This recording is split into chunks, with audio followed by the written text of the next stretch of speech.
Hello, and welcome to the Family Histories Podcast, the show for those of us sat quietly in libraries, archives, and spare rooms all around the world, tirelessly piecing together our collective social and family history. My name is Andrew Martin, I'm a family historian, and I'll be your host. In this episode, The Debtor, we'll be hearing about an Englishman who migrated to the US and then Australia, and in doing so dies twice across 2 continents.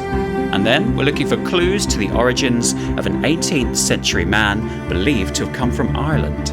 So, put down that old birth certificate, grab a cuppa, and let's meet our guest.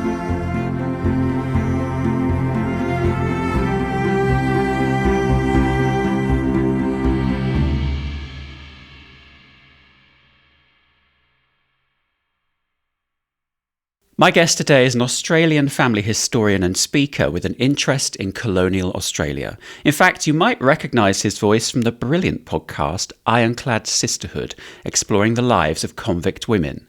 He's also a former primary school teacher and a fan of tech and AI. So before he works out how to replace me with a bot, I think it's time for me to welcome my guest, Andrew Redfern. Hello, Andrew. Welcome to the Family Histories Podcast. Hello, and thank you for having me. Great to be on the show. It's wonderful to have you here. Now, as you may know, we always start with the same first question, which is, what was it that got you interested in researching family history? Yes, it was actually my mother that started the interest. Back in the 80s, we were trying to sort of confirm that we were connected to the Redfern family and, you know, that we were descended from there's quite a famous Redfern in Australia, a suburb of Sydney is named after him. Okay. And we were trying to confirm or deny, disprove whether or not we were connected. So Mum started doing some of that research, and then I just became really interested in history, in Australian history, and every family function that I now go to, I'm walking around with a phone and my family tree on it, sort of recording details and that sort of thing. So I've sort of come and gone a little bit over the years. You know, I sort of was at university but I've always had a folder on my computer called Family History, and I've always been sort of looking for things that may be of interest and be related. So, and then once COVID came along, I really sort of delved back in earnest, and that's sort of what led me to my speaking on family history and that sort of thing. So it's been a bit of a jagged journey, but one that's sort of been with me since the mid-80s. I love that your mother was already doing the research and you've sort of taken on the gauntlet from her. I can also think about when I was researching as a much younger person, and I had a whole lot of information in this folder, and every time any relatives would come round, out would come the folder. So I'm just imagining you with your phone kind of accosting relatives or maybe even family friends and saying, do you remember this? Or do you know any more relatives? Was it like that? Very much so. And I've since got material from another cousin. And then when my uncle passed away, so my mother's brother, he had 3 plastic containers of material. So I've inherited all that. So I'm suddenly becoming the family repository that sort of understands all this, or, keeps all this in fine sort of order, so to speak. So, but it's great to have that sort of research, because what I've been doing, a lot of it's in paper form. So I've sort of been digitizing it, putting into family trees and that sort of thing, but also then verifying information. And I have found a few errors, I've filled in a few gaps and that sort of thing. So, it's great to have that research, because it's like, well, where they've looked, what they've looked at, and you can either verify it now with, more up-to-date records that have become available, or confirm or deny it. So, yes, it's been interesting. Yeah, and you've got the luxury now that there are many, not all, but many records now that you can very easily access online that obviously you couldn't do before, because you said that was all paper-based previously. So it's nice that you're able to go back and verify the findings, but also expand on them with the records that are much easier to access now. Yes. And I think it gives you an insight into how much research has changed over the years as well. I've got printouts from microfiche and microfilm that are all available on online indexes now that you don't sort of print out. But my late uncle was sort of, printing them to make sure that he had all the SIB siblings in a family and that sort of thing. So, and going back to the, walking around at family functions and that sort of thing, I have a dilemma that maybe some of your listeners may be able to help with as well, as to when you're at a family wedding, at what point do you put the bride or the groom into your family tree? Is it at the point after they've declared their vows, or is it okay to put them into the family tree the day of the wedding or a day before? Or, I've often sort of wondered that, is it bad luck to actually have them married in your family tree before the actual wedding has taken place? So it'd be interesting to get listeners' feedback on that as well. Yeah, I think I always put them in after the legal bit's done. Yes, that's what I've been doing. But I think that my family history software enables me to put people together as a couple without having to say these people married, so you can put them together as a couple. So you've kind of got them in the tree already, but, things change. But obviously when somebody has legally wed someone, then I would put them in there and, welcome to the family tree. Yes, that's right. I usually say that to the respective bride or groom at the wedding. You're already in the family tree, as I sort of give them a congratulatory kiss. and when you say welcome to the family tree, does their face change at all? Are they suddenly full of excitement, or are they feeling kind of bestowed with oh my goodness? Yes, I think for some of them it has been a bit of the sense of dread, don't go searching my side of the family because you might dig up some skeletons that I know exist that we sort of don't talk about in our family. So it's like a word of warning.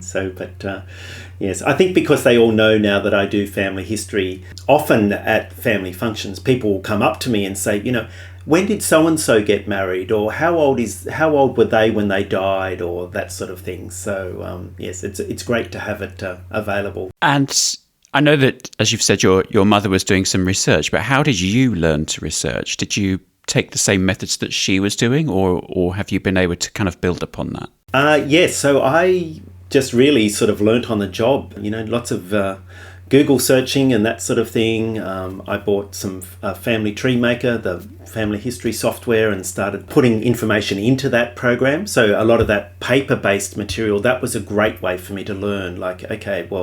You put it in and then you sort of think, where did they get this information from? How do I know that that's correct? And that sort of thing. So, I think the family history community is a great community in terms of helping others. Definitely. So it's always great, if you get stuck somewhere, there's always someone that can answer a question. And of course, with social media and all the online learning that's available now, it's quite easy to learn some of those basic skills. So, but the principles of start with yourself, verify everything, and that sort of thing was sort of instilled to me at a very sort of early stage. So it's been great. Yeah. So as I mentioned in the introduction, you were part of the team that worked on the Ironclad Sisterhood project.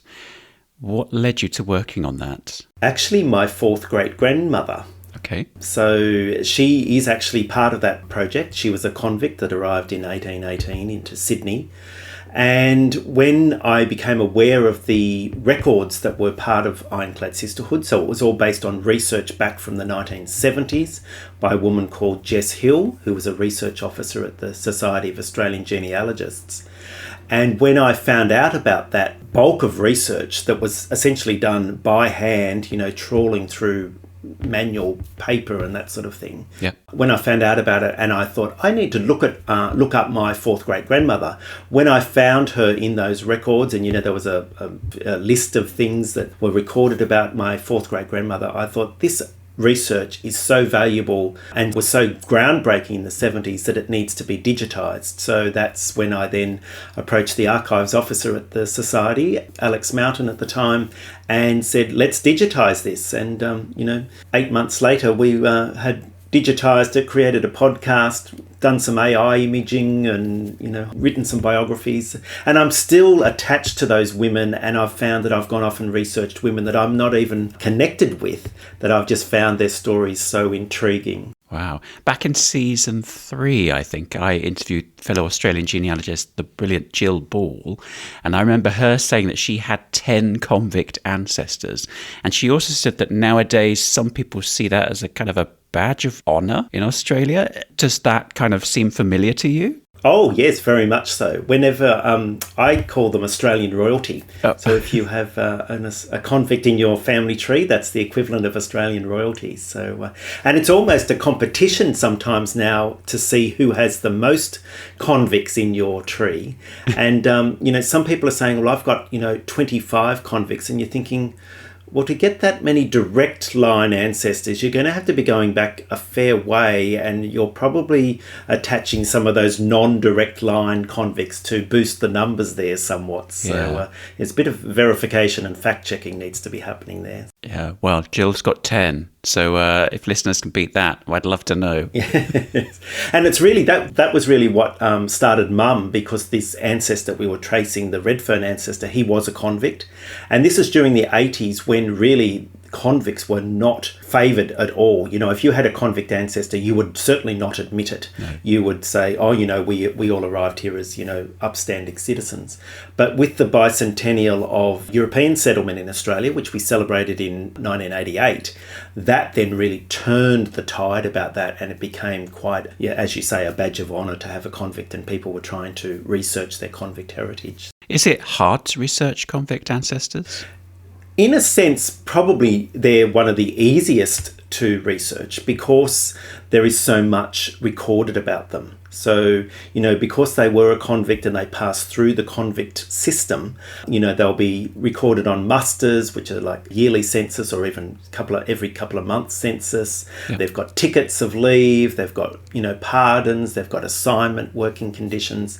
I've actually developed a framework around researching convicts. So the actual time that they are a convict is often easy to research. It's the time before they were arrested and then the time after they cease being a convict that becomes difficult. So their time during the convict, there's a lot of records available for those. So not all are fully existent, but there's certainly enough out there to keep you interested and be able to trace the stories of your ancestors and those convicts. Wow, some very interesting records to read, I'm sure. Now, it's perhaps no surprise to some listeners that as someone who earns royalties from their voice and music and books, that I'm not the biggest fan of AI. So, Andrew, try and convince me, what can AI do for us in genealogy? Ooh, the $1 million question, isn't it? So, I think we as family historians have a lot of skills that we need to take to the AI, things like analytical thinking, fact-checking, verification. But what the AI can do for us is some of those tedious tasks. So not necessarily doing the research, but helping us with our research. So they might be doing a transcription, for instance. They might be reformatting a document, for instance, some of the material that I've got from my late uncle that is in paper form. I need that in a digital form so that I can start to edit it. Well, AI is a great way to do that, where I can just, get AI to transcribe it. Then I've got it in a usable format that I can then add to and that sort of thing. So, it's using the AI for the things that it's good at. So things such as, looking for patterns, speed, analysis, but then also then using the things that the humans are good at, such as critical thinking, understanding the context, making judgments about things, because, the AI will sort of unearth things perhaps that you don't want to disclose to your family. And that's up to us as the family historian to sort of be the judge as to what is appropriate and what is not appropriate. Yeah. I think where people fall down with AI is they think it's going to replace them, and they think that it's going to give them answers to things that they haven't been able to solve for the last 25 years or, however long they've been researching. It's not a quick fix. It's a tool that can be used. And some of the criticisms of DNA when it first came out, I think, are being levelled at AI at the same time. And I think it's just a matter of, as we get used to these tools and learn how to make them as part of our toolkit, that they will really become really useful. So do you think there are some AI engines that are better at transcribing for genealogy than others? Yes, definitely. The transcription tool that I use mostly is Transcribus, which is a free tool that you can use on the internet, which is built out of a cooperative in Germany, university cooperative in Germany. The reason I like it is because it will give me a side-by-side transcription. So it'll have the original document on the left-hand side and the transcription on the right-hand side. So that, I think, is great as a family historian, where you're actually verifying, that it's saying this word is this word, and we're on the same line, the same part of the page. So that's good. Because of course AI will give you an answer. It wants to give you an answer. So if it can't read something, it's going to make something up, which will sound very plausible because it's a large language model. It understands language. And I've had experiences, and even when I've been teaching about AI, where it's gone rogue, and you have to keep going back to those original documents and original sources and verifying to make sure that it doesn't hallucinate and start to make things up. I know with the Ironclad Sisterhood, we started using AI quite early on, and we were putting information in and asking it to write biographies about some of the convict women. It wrote wonderful biographies, but they were works of fiction. Like, I got it to write one about my fourth great-grandmother, and I'm thinking, but she came out on a completely different ship. She's not that age that they're saying when she sort of stopped being a convict. And, I don't know where she died, yet it's saying that she died in New South Wales in a little country town. And I'm thinking, so I think people then go, oh, well, this must be right because the AI is telling me that. That's the wrong approach. And I've also had a discussion with a number of archivists around the world that have said they're now getting requests from people saying, I'm looking for this record about my ancestor. It's going to prove to me whatever it's going to prove. And when the archivist has gone back and asked, where did you get the reference for this? They said, oh, AI told me. And of course, therefore, that record does not exist. And the archivist has spent some time trying to trace a record that is purely fictional. So we do need to be careful. Wow. Yeah, there's certainly a warning there, but also a reminder to us that AI is a tool and that using it perhaps for creating something is not the right route, but to use it to do something is a better way to look at it. Yes, very much so. I'm just thinking I'm not doing a great job in convincing you to use AI. I'm talking about all the warnings that we should be having. So no, I think you've helped me to kind of reframe and think, okay, yeah, AI is this tool.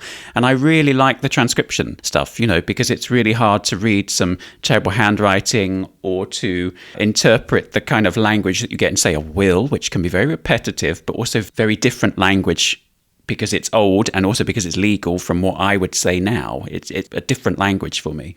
But also if I bumped into some that maybe had Latin, I wouldn't know what to do with that. And hopefully AI would have a better idea on what to do with that. Yes, very much so. I've uploaded a genealogy report to AI and got it to reformat it into a table. And then you can quickly see, oh, I don't have a marriage date for that couple. I don't have a location for where that person was born. So it can really sort of analyze, so it's about using your research rather than getting it to do the research and just getting you to look at things in a different way. Well, maybe you've nudged me along a little bit, and I will explore AI a little bit more and not shut the door on it just yet. You need to come to one of my courses on AI. Well, there we go. A slightly different question.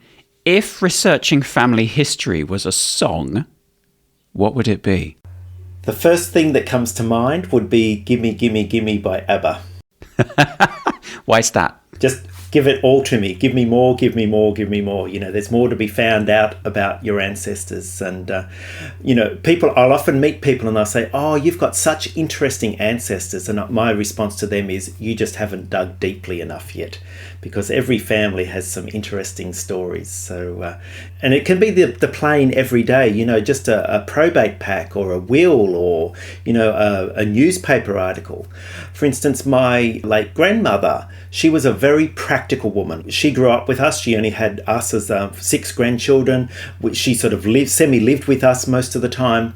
Well, I recently found a newspaper article about where in a country town, she and her mother were in a horse and carriage. The horse got shied and it took off down the street. Her mother was thrown out of the carriage, and my grandmother used the umbrella to grab the reins of the horse and pull it up. Wow. And that's just such a perfect example of my grandmother who was so practical, and yet I've unearthed that story, now that she's been gone probably 30 years now. But, it just still gives me goosebumps thinking about that is a part of her life that I never knew about, that the records have brought up, and I now know another facet of my grandmother that I love dearly. Yes, definitely. Give us all the records, please.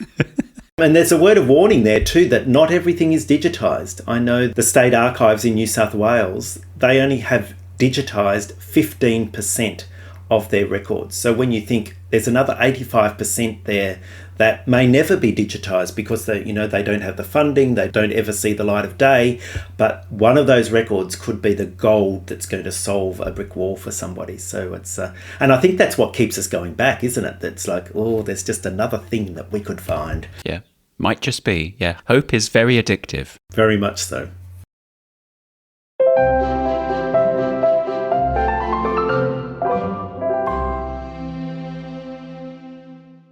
Our family histories are packed with lives lived, sometimes full of joy and hope, and other times full of pain and tragedy. But this is what makes researching so fascinating, all those little details and adventures beyond just a name and a date. With this in mind, it's now time for my guest to pick one of their good, bad, or just plain ugly relatives that they've researched and then share their life story.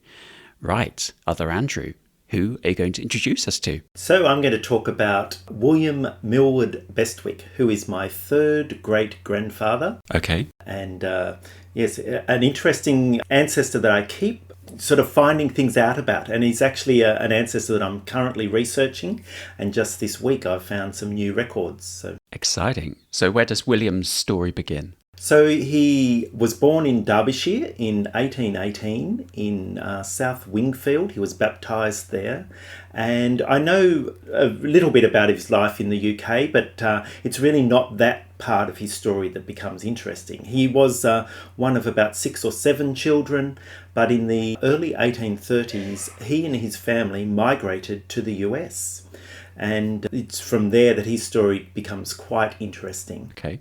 His father died not long after they arrived in the US, and really the first sort of inkling to his interesting story came from a pension claim that was made by his mother in probably about the 1840s, early 1850s.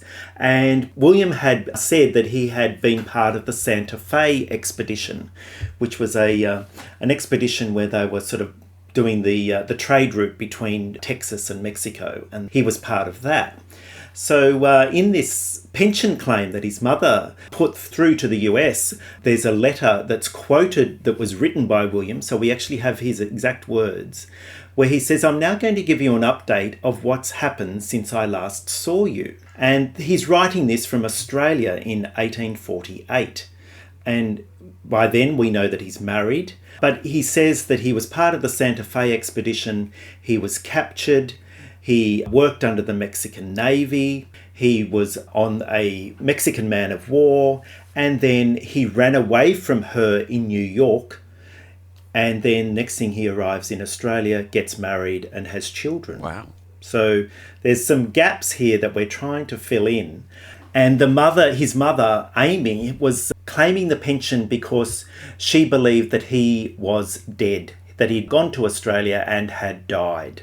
And because he had died without being married and without having children, and therefore she was the rightful heir to the pension for his, involvement in America. Okay. But unbeknownst to his mother, he was still alive and living a wonderful life in Australia, and was going back to the US. So it would have been quite interesting to see what would have happened if he had have walked in and said, "Hi Mum, I'm back," and meanwhile she's actually claimed the pension.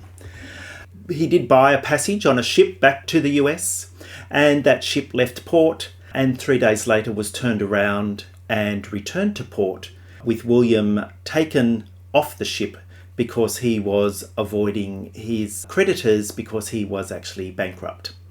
And they were chasing him, so the ship came back and he no longer was going to the US. He was found to be bankrupt. That was the first of a couple of times that he was bankrupt. And so he never actually got back to the US, and his mother really never knew that he was married and that, she had all these children as well. So no idea. Yes. So I'm thinking there's a book or a mini series or a Netflix series or something in this. The working title at the moment is The Man Who Texas Buried. So he almost died in two places. He died in America, but he also died in Australia in 1897 as well. But my recent research has dug up the court case of him in New York. And I've actually had a researcher go and retrieve some of those documents for me. Because in the letter, William says that he ran away from the ship in New York. Well, there's more to that story than he actually says, because he actually wrote a letter to the US president asking for intervention in his case, because he considered himself to be a US citizen. So therefore, when the Mexican man of war got to New York and it was going into dry dock to be repaired, he said that his contract with the Mexican Navy had expired. He'd done his 12 months as a carpenter in the Mexican Navy, but the commander of the ship was keeping his goods and chattels, had not paid him wages of about $350, and was therefore in breach of contract, and William should be let go. Yep. So he put in a court case that was said no, that wouldn't be going ahead. So he then wrote a letter to the US president. The US president sent it back and said, no, this needs to be sorted out in the courts. So William sued the commander of the ship for a sum of $500. And that court case was deferred through the year of 1844. By the time the judgment was handed down in 1844, William was not present at the court case, and therefore the court case was dismissed because he'd done a no-show, basically. And I think that line where he said he ran away from the ship, by this time I think William's curtailed it back to the UK in order to come to Australia. I see. Under a pseudonym, of course, because I cannot find him in any shipping records or passenger lists or anything. So it's a work in progress as we try and trace down William. The other interesting thing about him that I keep going back to, which is his middle name. So William Millward Bestwick. So Bestwick is his surname, and Millward is his second name. And my grandfather's middle name was Millward as well. And, it was always a thing in the family, well, where does that name come from? It must be. And then, we see it sort of appearing every so often. Well, Amy, William Millward Bestwick's mother, her maiden name was Millward. Okay. Yep. She was Amy Millward before, so he got his mother's maiden name as his middle name. And it was obviously quite strong in the family to then sort of come down a couple of generations and end up in my grandfather's name as well. So, there's two stories there to trace, the Millwards and the Bestwicks. And it's interesting, the library officer at the Society of Australian Genealogists, where I do a lot of work, her name is Bestwick. So it's the same spelling except no T in it. So we often think, could we be related? And could she have the answers to my William Millward Bestwick if she's chasing the Bessicks as well? So, of course, we sort of come from around the same area in the UK, which is Derbyshire. So, yes, more research to be done on that one. And maybe you'll have to do some DNA testing as well. Yes, done the DNA testing and have several Bestwick relations in the US, which is sort of where this sort of story is sort of unfolded in Tennessee, where they all sort of ended up in Memphis in Tennessee. Yeah. So okay. There's a trip coming up at some stage in my future to find out about Memphis, Tennessee and all that sort of thing. So, and it's the history of Texas and all that. It's sort of around that time. So it's, as we all know with family history, the more sort of bits that you unsurface, the more you have to learn about that period in history and what this was sort of happening and that sort of thing. So, yes, he's a very interesting character, and I often wonder, he's sort of been on the run a lot of his life. And I wonder, that initial migration from the UK to the US, was that unsettling for him, that he never sort of felt that he sort of belonged anywhere, and then he ended up in Australia and then tried to get back to the US but then didn't. And, he worked as a carpenter for a lot of his life, but then later on in his life he became a farmer in rural New South Wales. So yes, it's it's one of those things you sort of think, what are these records telling me that they will never tell me? It's about the personality of the person and that sort of thing. What's between the lines? Yeah. Exactly, yes. He obviously had, some get up and go to, write a letter to the US president and, sort of go to the top, and he's literate and that sort of thing. So, yes, there's yet more to be discovered about William Millward Bestwick, but he's one that's living with me a lot at the moment, and I've used AI to generate some perhaps images and that sort of thing about his story and retelling his story and that sort of thing, just to sort of visualise some of the things that has happened to him in his life. So, of course, his life in Australia is also, he's got 2 lots of bankruptcy. He's moving from Sydney to rural New South Wales. There is another William Bestwick that appears as well, but that's back in 1841. So I've been able to discount him because I know that he was in the US in that time. So he can't have been married in 1841 in Australia. But of course, I can find lots of information about that William Bestwick, but not my William Bestwick. So attaching to the wrong person is always a word of warning. It's a risk. Yes. Yeah. I wonder where your William would call home. Yes, interesting. I think he would say Australia, because I think that's where he probably, he married, he had children. That was where he died and is buried. So even his gravestone is a little bit of a mystery as well, because it doesn't exist. Well, it sort of does exist, but the cemetery's been renamed a few times, and is the headstone still there? And trying to find it on sites like Find a Grave can be a little bit problematic as well. So yes, he's one of those ancestors that keeps on giving, I think, but he's not giving it up easily. We know that he's out there, but you've got to do some sort of tricky investigations. Even the researcher that went to the New York courts to retrieve the records had to visit 3 times because the wrong box kept being returned to look at. Oh, dear. He's also not a cheap person to research either, because you've got to keep paying to have all these records retrieved overseas and that sort of thing. But who needs inheritance and that sort of thing? You may as well spend it now, so chasing these ancestors. So what was his later life like in Australia? You said that he got married and had these children.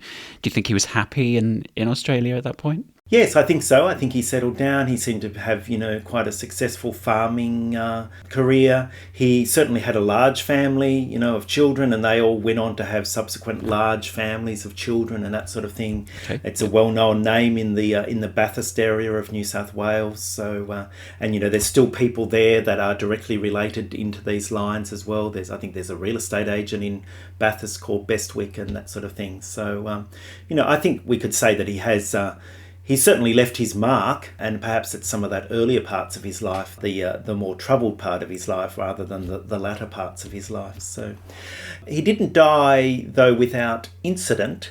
He actually had a coroner's inquest following his death, and he was found dead, and the coroner was called in, but the coroner declared that it was from natural causes and senile decay at the age of 76, I think he was. So right. Yes. So, but even those records are quite interesting as well. The fact that he didn't just go out, in a regular way. He had to have a coronial inquest as well. So, but once again, as we know, any of those interactions with governments are priceless, because it's going to mean records and it's going to mean, data for us to mine. So, yes, it's been great. He might have been bankrupt, but he is information and mystery rich. Very much so. Can I use that? You may see that appearing in a you can in a blog post. I can imagine that on some slides coming soon. That's right. Yes, yes. Go for it. I think a lot of people think, a lot of my ancestors were ag labs and that sort of thing. Well, there are some records out there for them as well. So I think even if our ancestors were poor, they can be resource and document rich in many ways. Very much so. It's great. Well, Andrew, thank you so much for telling us the life story of William Millward Bestwick. But I think it's now time for you to face the brick wall.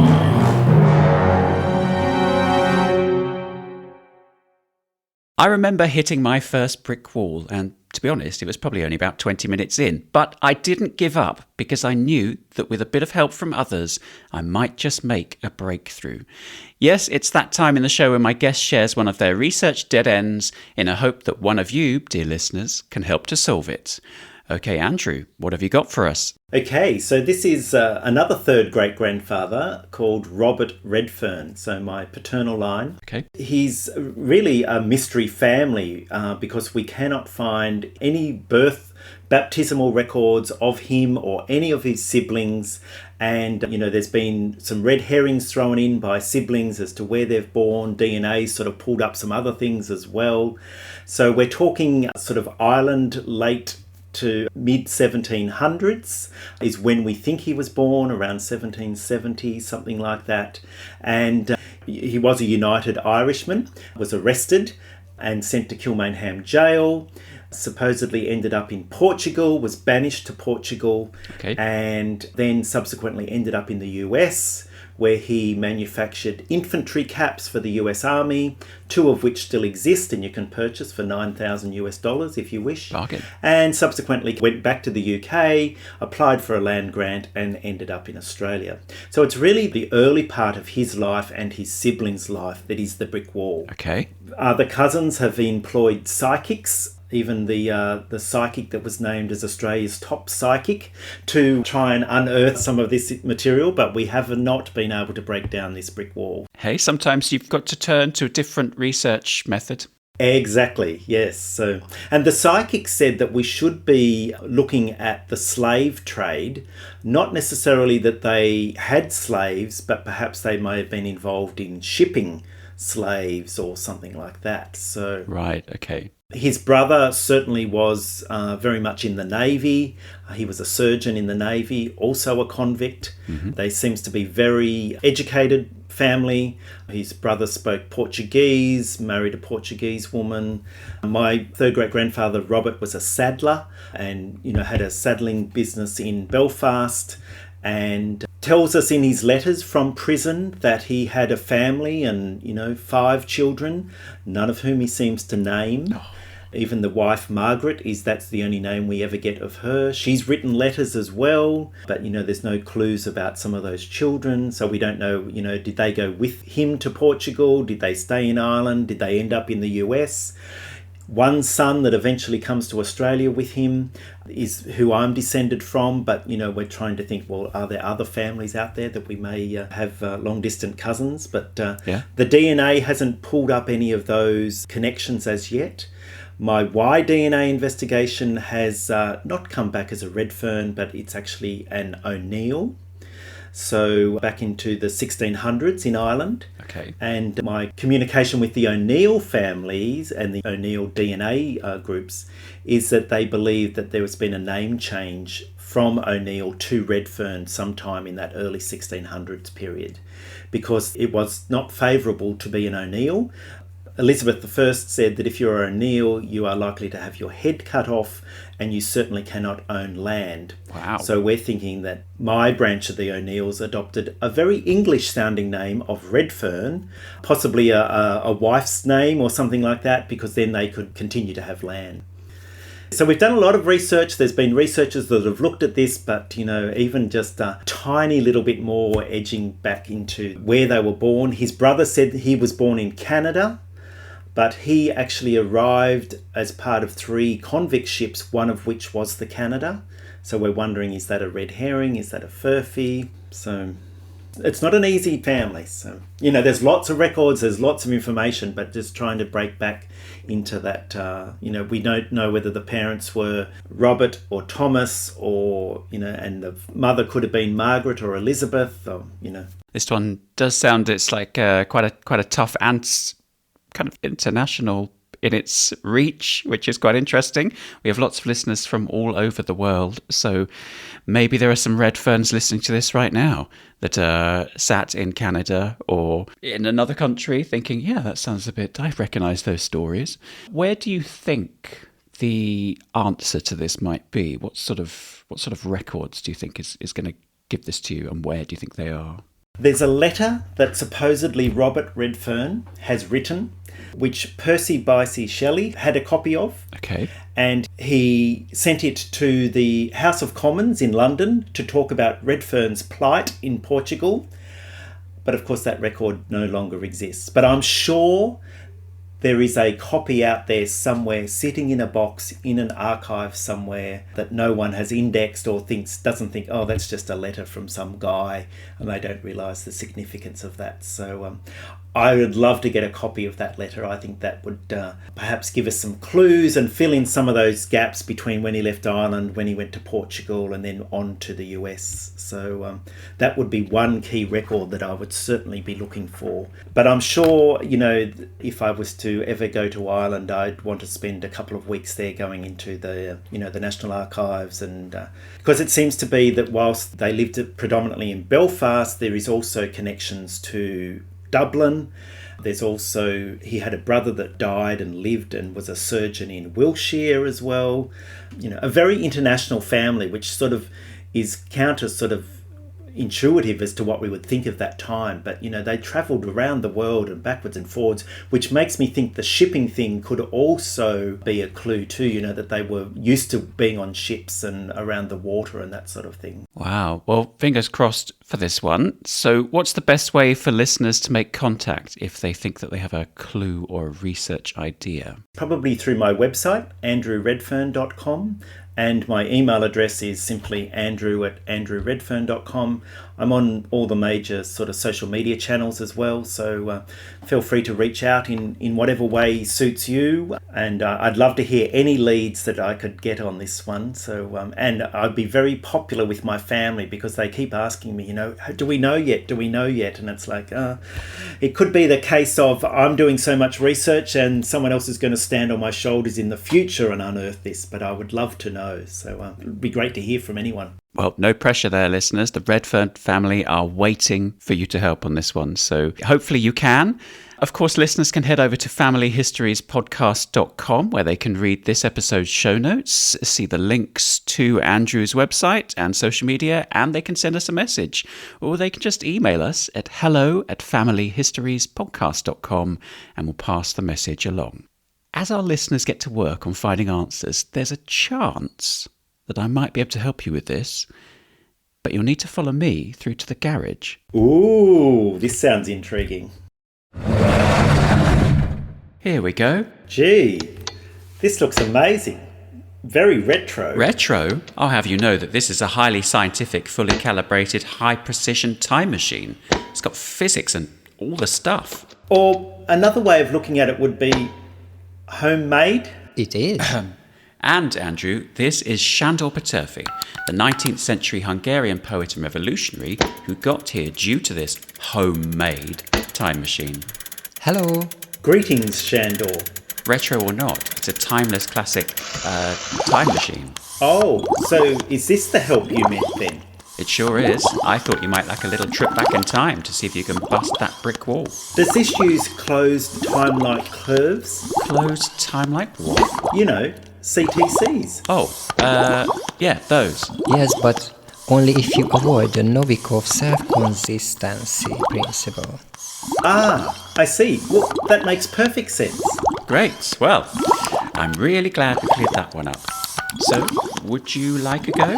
Yes, sure do. Excellent. Just take a seat. Yep, that's it. And we'll get this set up. So, when and where would you like to go to? I'd like to go to 1825 Sydney, Australia, to greet my third great-grandfather, Robert Redfern, as he and his son stepped off the Phoenix and began their life in Australia. And I'll accost him and ask him some very intriguing and interrogating questions.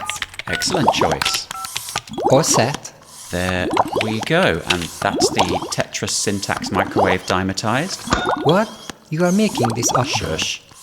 Andrew, you'll need this. What's this? This is a temporal beacon. It's your ride home. Keep it with you at all times, and then when you're ready to come back, just tap the button on the top, and you'll be right back here. This one? Yep, that's the one. Okay, here we go. Indeed we do. Andrew Redfern. Thank you, goodbye, good luck. did we do? 1992 Madrid. What? Oh, well, I've heard it's nicer than Barcelona.